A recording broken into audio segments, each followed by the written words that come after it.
Oke, bismillahirrahmanirrahim. Assalamualaikum warahmatullahi wabarakatuh. Alhamdulillahirabbil alamin. Kemudian kasihan thayyibun mubarakatuh. Oke, sahabat-sahabat kalian, di pertemuan ini saya ingin sharing, terutama buat adik-adik ini ya, adik-adik siswa di kelas 12. Kalau dulu kita menyebutnya mungkin kelas ini ya, kelas apa? Kelas eh, 3, kelas 3 SMP, sorry, bukan SMP, SMA atau MAN atau SMK ya. Oke, saya sharing desktop ya. Untuk kelas 12 ya, atau yang akan masuk ke perguruan tinggi. Kenapa? Karena saya kemarin di video yang saya buat, yang reels kurang begitu jelas suaranya itu cukup banyak ditonton, mungkin ya, semoga bisa memberikan manfaat buat adik-adik. Jadi kenapa kita perlu mengetahui ini? Karena sebenarnya ini mungkin pertanyaan kami ketika kami dulu masa di tingkat SMA seperti yang adik-adik berada saat ini gitu ya. Bingung kalau dulu kan mau jadi apa gitu ya. Apalagi zaman dulu belum ada internet, belum ada teknologi IT itu sangat-sangat jadul. Kan mungkin saat itu belum ada, ya komputer pun masih jarang gitu ya. Nah, makanya saya kasih judul sekilas saja. Ini adalah tips ambil, sorry itu typo, jurusan bagi siswa kelas 12 SMU atau Madrasah Aliyah Negeri atau SMK. Versi saya ya, dari perspektif saya. Nah, ada nama Iskandar. Kebetulan saya adalah dosen di Alhamdulillah Telkom University ya. Jadi sebenarnya kalau bagi dosen mungkin nanti akan sedikitnya lebih tahu, karena biasanya kita bermuaranya si mahasiswa itu, kita suka tanya juga mungkin kenapa kuliahnya ini, kemudian muara lulusannya akan jadi seperti apa. Kita lebih dekat ke industri juga gitu ya. Nah, oke, yang pertama, sebelum nanti saya akan sharing mungkin beberapa, langsung kita coba marketing ke beberapa website yang ada di perguruan tinggi yang mungkin katakanlah di Indonesia menjadi favorit itu ya. Oke, ini adalah paling tidak ya, teman-teman, ini lima, ada lima pertimbangan dalam memilih jurusan ketika nanti akan kuliah. Jadi kalau memilih perguruan tinggi, memilih kuliah itu nanti harus disesuaikan dengan eh, paling tidak menurut perspektif saya itu adalah lima pertimbangan ini. Yang pertama adalah background pendidikan ya. Jadi kalau background pendidikan ini menentukan juga. Misalkan jika teman-teman sekolahnya di SMA negeri mungkin atau swasta, eh, eh, jurusannya apa gitu, misalkan IPA. Nah, kalau IPA tentu nanti memiliki peluang katakanlah masuk ke jurusan-jurusan seperti teknik gitu ya. Misalkan dulu insinyur ya, sekarang sarjana teknik ya. Itu memang prasyaratnya harus dari yang backgroundnya IPA. Karena di sana itu kita akan belajar paling tidak ada matematika ya, matematika fisika kimia. Kebetulan saya pun dulu adalah di salah satu SMA negeri di eh, Majalengka, di daerah Majalengka itu, saya pun adalah jurusannya IPA. Dulu saya di SMA Negeri 1 Banter Ojek ya.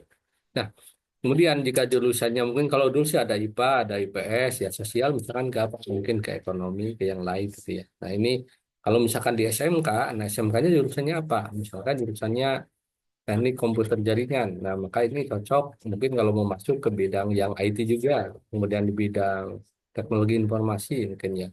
Atau misalkan backgroundnya ekonomi, PS tadi ingin masuk di bidang keuangan, misalkan ingin menjadi seorang akuntan gitu ya. Nah, itu ini harus dipertimbangkan ya teman-teman ya.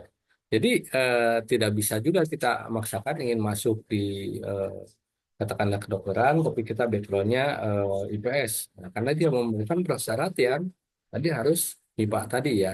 Nah, tapi biasanya kalau dari bidangnya yang IPA, ilmu sosial zaman saya dulu sih masih masih bisa ya. Hmm. Nah, itu yang pertama teman-teman. Yang kedua adalah eh, passion ya. Passion itu adalah hasrat ininya kemana gitu, peminatannya ke apa. Nah, ini teman-teman menurut saya itu ada di diri teman-teman ya, dari yang kelas 3 SMA. Jadi mungkin Ini adalah akan berkorelasi dengan cita-cita teman-teman. Jadi saya lambungkan dengan poin yang keempat. Ini adalah passion ini akan berkorelasi dengan cita-cita teman-teman. Maunya jadi apa gitu. Nah, ini jadi teman-teman dalam tanda kutip punya mimpi mau jadi apa gitu ya. Misalkan kalau saya boleh flashback, Alhamdulillah, Masya Allah, tabarakallah. Ketika saya dulu SD itu saya masih ingat SD di kampung ya, masih tahun berapa ya? Eh, 90-an kurang itu sangat-sangat. Saya ingat itu ya, ketika saya kelas 5 SD, kalau saya berpikir saya ingin bekerja di perusahaan teknologi gitu ya. Karena kebanyakan kalau dulu yang kuliah itu biasanya ya keguruan gitu ya. Kemudian itu kebanyakannya seperti itu. Jadi memang saat itu saya sudah mematakan saya ingin di perusahaan teknologi. Eh, Jadi itu termasuk adalah cita-cita yang coba saya gali. Kemudian di SMP pun, di SMA pun saya masuk bidang IPA gitu. Jadi semoga bisa berelasi ke sana gitu ya. Nah, ini adik-adik harus tentukan dulu passionnya apa. Nah, cita-citanya mau jadi di apa. Nah, itu nanti bismillah saja kita berikhtiar. Kemudian ini ada ridho atau doa orang tua ya. Kenapa? Karena orang tua itu adalah orang yang eh, sangat doanya itu makbul buat teman-teman, buat adik-adik, kemudian buat orang tua kita. Jadi bagaimanapun masukannya itu harus kita pertimbangkan. Misalkan di real saya itu di alhamdulillah mungkin di kisah hidup nyata saya itu dulu mungkin orang tua saya ingin saya jadi guru gitu ya, karena beliau itu dua-duanya ASN guru gitu ya. Nah, kemudian kebetulan kalau silsilah itu kakek dari majalah itu Rohimahullah, dia seorang polisi dan paman pun polisi, jadi banyak keluarga eh, ASN guru, banyak keluarga polisi itu ya. Jadi saat itu mungkin Bapak Rohimahullah menyarankan saya, oke, jadi guru atau tidak jadi polisi itu. Nah, saat itu kebetulan passion saya bukan di sana, teman-teman. Jadi nggak apa-apa. Jadi teman-teman bisa bisa bisa yang penting teman-teman bisa berikhtiar untuk membuktikan untuk mencapai cita-cita teman-teman. Jadi saat itu saya kuliah di eh, jurusan sistem S1 sistem informasi itu bidang ilmu komputer ya, sama dengan teknologi informasi dan teknik informatika ya. Nah, kenapa? Karena ternyata ketika orang tua itu bilang ke saya itu, bekerja, saya kerja di, jadi saya menyebutkan mungkin belum terlalu kenal ya, yang apa tuh seperti di Telkom, Pertamina itu menurut saya keren gitu ya. Atau misalnya kalau dulu karena kuliahnya saya di banyak tinggalnya di kampung, di banyak lihat sarjana kehutanan itu karena seharian banyak banyak main ke hutan teman-teman, tertarik kuliah di kehutanan gitu ya. Nah, tetapi memang jalannya saat itu saya coba masuk ke IPB saat itu ya. Mungkin persiapannya kurang atau memang takdirnya saya tidak masuk di ke, mungkin dulu namanya SNPTN ya. Nah, kemudian saya malah eh, berada di bidang ilmu komputer. Tapi memang ini bidang passion saya dan bapaknya pernah bilang, Alhamdulillah, kamu suatu saat akan doa yang baik, Masya Allah. Orang tua itu kamu akan menjadi S2, S3 gitu ya. Dan Alhamdulillah terbukti, Masya Allah, tabarakallah. S2 saya mendapat beasiswa di ITB, Institut Teknologi Bandung, dan S3 mendapat beasiswa juga dan sudah stay di Telkom University. Alhamdulillah, Masya Allah, tabarakallah. Eh, Itu ya, jadi pertimbangan teman-teman silakan minta doanya. Kemudian biasanya dulu peluang kerja ya, peluang kerja itu mungkin ini yang menjadi pertimbangan. Jadi teman-teman mau jurusannya kuliahan apa yang mudah cari kerja, mungkin di dunia IT zaman saya dulu tahun 2000-an sampai sekarang dunia itu masih sangat intens dan masih sangat mungkin favorit kalau teman-teman yang masuk kerja di BUMN seperti di Telkom, Pertamina atau yang lain atau misalkan di kementerian-kementerian IT itu selalu istilahnya embed ya atau selalu melekat atau emerge ke dalam semua lini gitu. Jadi ini bidangnya IT mungkin kemudian eh, katakanlah mungkin kalau kesehatan pun masih mungkin ya sepertinya ya. Nah, tetapi kalau misalkan jurusan-jurusan yang sekarang seperti mohon maaf ya seperti eh, administrasi atau yang lain PR itu sekarang apalagi dengan adanya jendela TPA itu pekerjaan tersebut bisa bisa tergantikan oleh si generatif AI seperti si ChatGPT atau yang lain gitu. Nah, itu pertimbangannya buat teman-teman ya. Paling tidak 5 ini tadi, background pendidikan, minat atau passion, cita-cita, ridho dan doa orang tua, dan peluang kerja ya.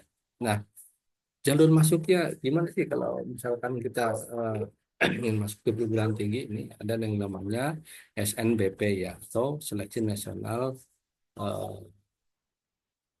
berbasis prestasi ya. Jadi ini biasanya ada jalur akademik dan non akademik teman-teman. Jadi ada biasanya yang jalur akademik, misalkan kita mungkin nilai akademiknya bagus itu ya, prestasinya katakanlah MAPIKI-nya di atas 90-an atau hampir 100 lah, insya Allah gitu. Semua yang lainnya sama rata-ratanya, itu bisa mengajukan jalur ini, itu jalur akademik. Kemudian biasanya kalau non akademik beberapa perguruan tinggi menerima juga yang eh, katakanlah prestasinya bidang olahraga. Misalkan kan kita kenal mungkin ada yang seorang yang memang dari dulu dia sekolah di SMP, SMA itu kesannya olahraganya bagus, misalkan di sepak bola atau yang lain. Nah, perguruan tinggi itu menerima lewat jalur itu gitu ya. Meskipun secara akademik dia terlalu dominan, tapi dia bisa diterima gitu ya. Nah, kemudian ada juga SNMPT atau Seleksi Nasional berbasis tes ya. Tes ini itu UTBK nanti. Jadi ada tesnya, ada perguruan tinggi gitu ya. Nah, kemudian yang ketiga, jalur normalnya ada yang disebut jalur mandiri ya. Jalur mandiri ini sesudah SNBP, sesudah SNBT, nanti biasanya perguruan tinggi itu akan membuka namanya jalur mandiri, teman-teman. Jalur mandiri ini seperti apa? Nah, sekarang setiap perguruan tinggi itu kan tidak lagi pure perguruan tinggi negeri seperti zaman dulu. Nah, sekarang ada yang namanya PTNBH. PTNBH itu perguruan tinggi berbadan hukum. Jadi sebenarnya mungkin saja konsep PTNBH itu ya mereka dosen ASN-nya dibayari oleh negara. Tetapi cara mereka untuk manajemen operasionalnya, meroleh pendapatan, menghidupi sampai pengembangan yang lainnya itu bisa dikembalikan ke perguruan tinggi. Ya seperti di perguruan tinggi seperti di perusahaan-perusahaan BUMN lah, itu kan mencarikan badan usaha milik negara, kemudian mungkin memang dia ke data dibolehkan ke negara itu. Nah, artinya jadi memang jalur mandiri ini sesudah jalur-jalur ini dibuka, dia dibuka lagi gitu. Biasanya memang prosesnya agak sedikit beda, sedikit lebih mahal itu. Kenapa? Namanya juga tadi jalur mandiri itu ya. Jadi saya waktu ingat ya, waktu masih S2 saya 2009 ketika itu masalah masuk di ITB, itu beberapa kawan saya cerita juga sih, dia masuknya ada yang memang eh, mungkin sejenis SNPT, ada yang juga SNPT, atau ada juga yang jalur khusus 3T. 3T ini terdepan, terluar, tertinggal itu. Jadi bisa saja ada, mohon maaf ya, kita tidak termasuk ke underestimate, memang kita nggak boleh underestimate. Misalkan ada eh, mahasiswa yang diterima di perguruan tinggi yang top ya, seperti misalkan di ITB, di IPB University, di UI, misalkan UGM, ITS. Tetapi saya lihat kok beliau mohon maaf sama sangat sangat ketinggalan itu di kelasnya gitu. Sepertinya kok beliau dalam tanda kutip misalkan nggak layak gitu. Mungkin saja beliau diterimanya katakanlah dari jalur yang tertinggal tadi gitu ya. Misalkan di Indonesia kan ada daerah tertinggal apa itu. Karena memang ada kuotanya untuk itu ya teman-teman ya. Nah, berbeda dengan jalur mandiri tadi ya, tes juga gitu ya. Tetapi memang itu biayanya sedikit lebih ekstra gitu ya, makanya mahal. Bagaimana jika teman-teman misalkan keterbatasan biaya, nah kita nanti bisa mengajukan beasiswa KIP. Mungkin di reel berikutnya saya akan jelaskan mengenai KIP. Bisa saja seorang masuk kedokteran tanpa bayar biaya yang mahal itu. Misalkan semesternya katakanlah hanya 3 juta, itu pun katakanlah dibayari oleh kartu Indonesia Pintar tersebut dan dia masih mendapat uang saku. Dalam tanda kutip artinya kan gratis ya. Sampai lulus, atau misalkan kita cari perguruan tinggi yang eh, kedinasan atau yang lainnya. Nah, misalkan pilih PTN atau perguruan tinggi eh, seperti eh, yang di bawahnya seperti BUMN, seperti di Indonesia ada Telkom University, ada Universitas Pertamina, ada ITPLN gitu.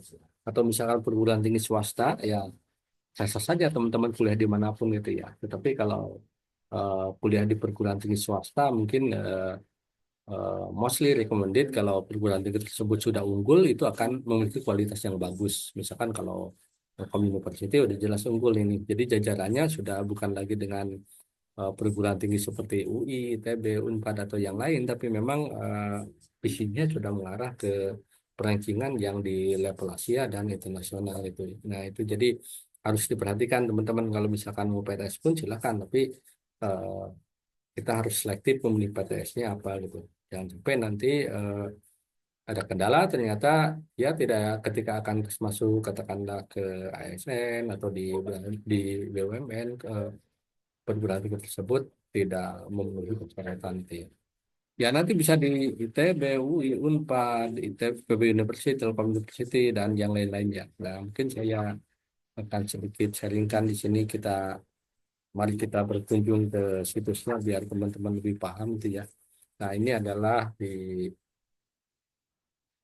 sorry mau coba link kan.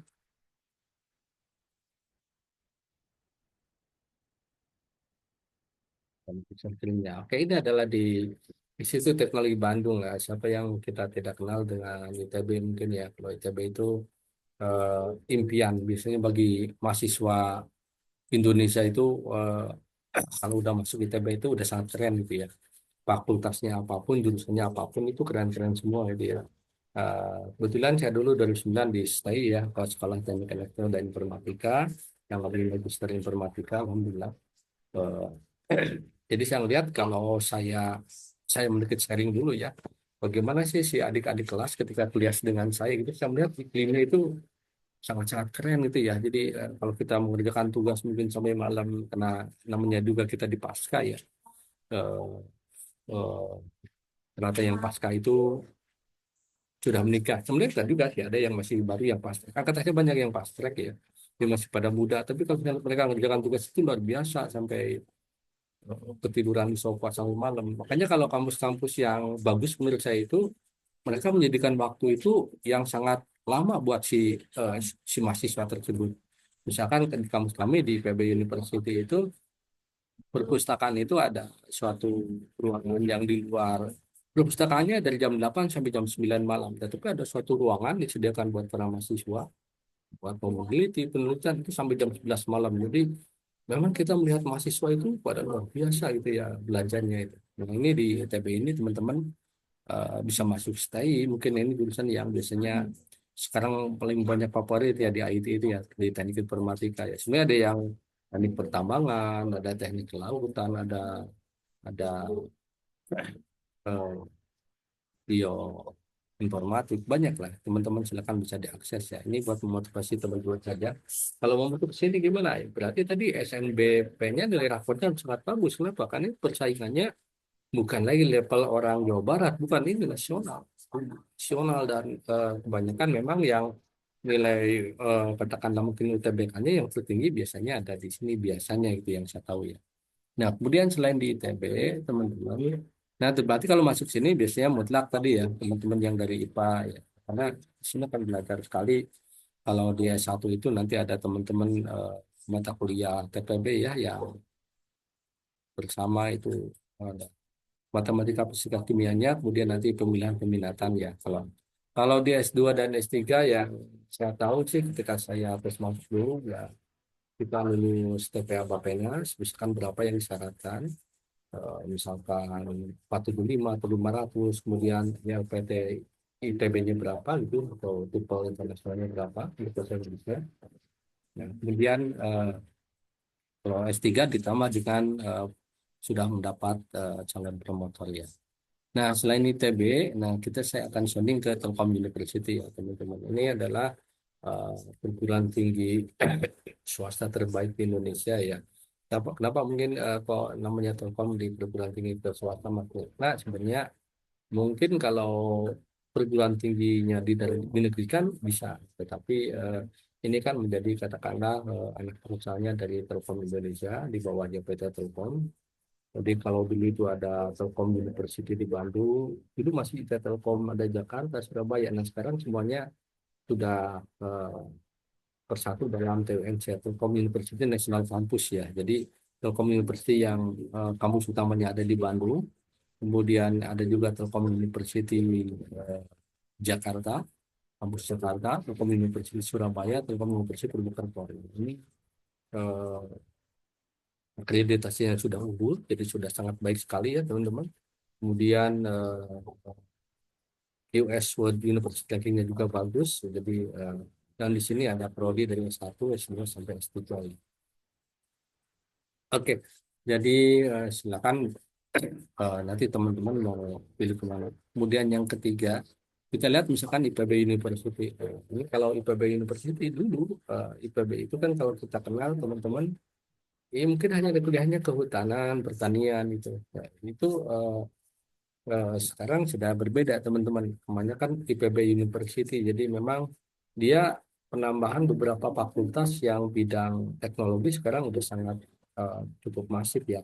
Seperti saya kuliah di prodi saya kebetulan di S3 ilmu komputer. Ya, ilmu komputer itu sekarang udah ada. Bahkan S1 sudah ada sekolah Sains Data, eh, Matematika dan Informatika. Kenapa? Karena memang kedepannya data science ini sudah sangat in sekali. Nah, ini jadi di IPB itu bukan bukan semata-mata jurusannya lagi, bahkan kedokteran sekarang sudah ada. Di sini sudah ada kedokteran manusia ya. Kenapa di IPB kok disebutnya ada kedokteran manusia? Karena kalau kita kenal di IPB University itu, di IPB itu zaman dulu itu kan udah ada fakultas kedokteran hewan ya. Jadi semua dokter hewan memang kebanyakan jebolan dari IPB gitu ya.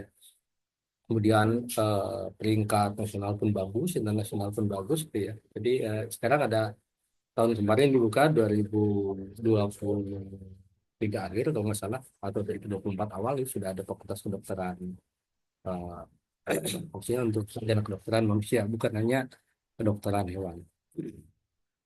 Maksudnya tadi lewat apa? Bisa SNBP, tadi ya SNBT dan jalur mandiri ya.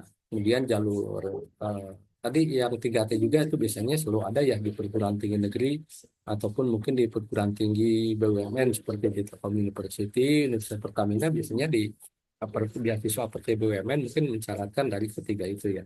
Salah satunya untuk membantu adik-adik yang dari pelosok gitu ya. Nah, tadi kita udah ulas secara snapshot dulu ya teman-teman ya. Nanti mungkin kita jabarkan secara detail di vlog saya berikutnya atau di eh, informasi yang disampaikan berikutnya. Kita bahas tadi di ITB, Telkom University, IPB, kemudian ada Universitas Indonesia. Nah, Universitas Indonesia ini lokasinya nih ada dua, ada di eh, Depok, ada di eh, kalau yang saya tahu S2-nya itu ada di Jalan Salemba ya. Nah, kebetulan kalau Depok ini dekat rumah saya banget nih. Jadi alhamdulillah, udah kenal rumah kami ini memang tinggal di Depok satu dan berbatasan hanya beberapa meter dari Jakarta lah. Jadi seberang sana itu udah Jakarta. Jadi kita biasanya olahraga di sini hari Minggu karena memang dekat dari rumah. Nah, di sini Prodi S1, S2, S3 sudah ada. Dan memang kualitasnya bagus. Semoga, oh sorry, pas saya masih maksudnya Universitas Pajajaran ya. Ini saya klik dulu Universitas Pajajaran. Kalau yang UI itu adalah, nah ini simbolnya ini ya. Nah, simbolnya ada belairung ya, biasanya gedung belairung ya. Dia yang biasanya kita ada jogging track. Nah, di sini ada program CD1, S2, S3. Ya tadi kalau untuk adik-adik dari MIPA, dari IPA jurusannya ya mungkin bisa masuk ke ilmu komputer, kedokteran, atau yang lain. Yang dari IPS mungkin bisa masuk ke ekonomi, jadi akuntan. Ada juga yang masuk ke hukum ya, hukumnya di UI sangat bagus juga. Kemudian ada fakultas ilmu pemerintahan atau yang lain. Nah, kemudian tadi saya shoot yang berikutnya adalah Unpad ya. Unpad ada di Universitas Pajajaran ini ada di Bandung, ada di Jatinangor, ada juga di Jalan Pajajaran. Misalkan prodinya tadi ada jurusannya di fakultas ada kedokteran, ada ekonomi, ya, teknik mungkin sekarang sudah ada ya teknik informatika sepertinya ya. Kalau dulu zaman saya kuliah itu belum ada. Jadi ya baru ada matematika yang lainnya. Oke, saya kira itu dulu teman-teman. Semoga bisa bermanfaat buat teman-teman yang akan memilih tadi jurusannya sih kira-kira gitu ya yang mau dipilih itu eh, apakah UI, apakah ITB. Nah, paling tidak tadi patokannya teman-teman ke sini ya paling tidak ya, paling tidak. Ya, background pendidikan, minat passion, cita-cita, ridho doa orang tua, peluang kerja. Ya sebenarnya kalau pemilihan menurut saya sih ini yang istilahnya adalah sebat not list ya, teman-teman teman-teman juga bisa mencari ini, bisa mencari ada yang namanya misalkan kita ingin di perguruan tinggi yang eh, kita kenal ada LIPIA ya teman-teman ya. Nah, di LIPIA ini mungkin saya skip gambarnya aja ya. Ini teman-teman LIPIA ini adalah perguruan tinggi yang dari kerajaan Arab ya. Nah ini biasanya ada di Jalan Pejaten ya. Ini saya kebetulan sering lewat sini. Kita ambil ini aja dulu dari snapshot dari gambarnya ya. Eh, ini ada di Jalan Pejaten. Nah biasanya nih dari teman-teman eh, eh, mengambil sastra Arab atau yang lain ini biasanya kalau tidak salah ada yang gratis diberikan beasiswa oleh pemerintah kerajaan Arab Saudi. Nah, silakan teman-teman nanti bisa dicari infonya di sini nih. Saya kira itu saja. Mungkin di sesi yang lain bisa saya ulas juga di perguruan tinggi kedinasan atau yang lainnya. Terima kasih. Saya Iri. Assalamualaikum warahmatullahi wabarakatuh.